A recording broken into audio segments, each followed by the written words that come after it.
এই চুক্তি বাধ্যবাধকতাটা এমন করতে হলো কেন, সেটা কি আপনি এই প্রশ্নের উত্তর পেয়েছেন? মানে ডক্টর মোহাম্মদ ইউনূস তো আসলে দেশীয় গণমাধ্যমে কখনো কথা বলেন না, এটা নিয়ে সুস্পষ্ট ব্যাখ্যাও আমি আসলে পাইনি।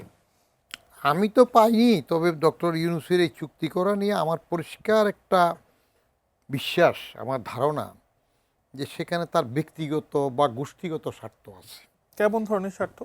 আছে। সে নোবেল পাওয়ার সময় তার স্বার্থ কী ছিল? বিল ক্লিনটনের ফাউন্ডেশন হিলারি ক্লিনটন সেগুলো সে দান করছে। আর নোবেল পাওয়ার জন্য সব সময় কতগুলো ক্রাইটেরিয়া থাকে, এটা প্রকাশ্যে বলা হয় না, বিশেষত শান্তি চুক্তিতে। সেটা হইল আপনার একটা ইহুদি কানেকশন থাকে। হিলারি ক্লিনটনকে নিয়ে সে কানেকশন আছে, বা হার্ভার্ডের ছাত্রছাত্রী হইতে হয়, ওগুলো একটা কানেকশন থাকে। তো ইউনূসের যে নোবেল শান্তি চুক্তি পাওয়া, এটার যদি শানে নজুল বাইর করা হয়, তাহলে দেখা যাবে যে ওরকম একটা কানেকশন থেকে হয়েছে। এইবারে যে বাণিজ্য চুক্তি করল ইউনূস, এটা কোনো রকমের তার মোরাল এখতিয়ারও আসে না। 2 দিনের যুগী বাতেরে অন্য করার কোনো দরকার নেই। লায়াবিলিটিটা চলে আসছে এখন ইলেকটেড গভর্নমেন্টের উপরে। কেমন, আমি জানি না এই বাণিজ্য চুক্তির বিষয়ে বাজাদের সাথে তারেক সাহেবের সাথে ইউনূসের কোনো আলাপ টালাপ আগে হয়েছে কি না, কারণ দুতিয়ারি তো বেশিরভাগ করেছে ডক্টর খলিল।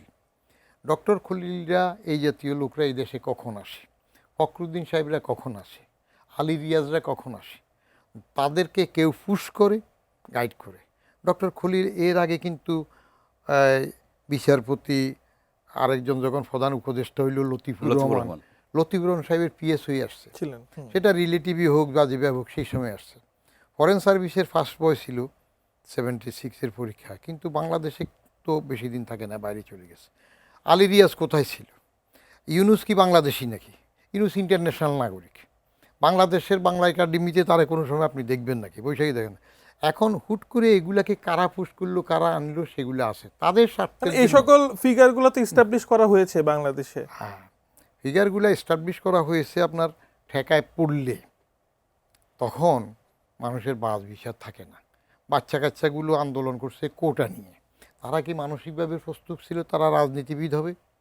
আইসাই এই কম বয়সে ক্ষমতায় বসে যাবে? মানে আপনি কি বলতে যাচ্ছেন এই সকল ব্যক্তিদেরকে দিয়ে এই কোটা আন্দোলনটাকে হাইজ্যাক করা হয়েছে? ইয়েস, হাইজ্যাক কি, এটা দুস্তুর মতো হাত ছাড়া অন্য ঘন্টে চলে গেছে। মানে ডক্টর ইউনূস তাহলে কোটা আন্দোলনের ফসল যে ঘরে উঠলো না, সেটার অন্যতম বড় কুশীলব বলতে চাচ্ছেন? ডক্টর ইউনূসকে আনছে কারা, আগের থেকে যোগাযোগ কারা করেছে?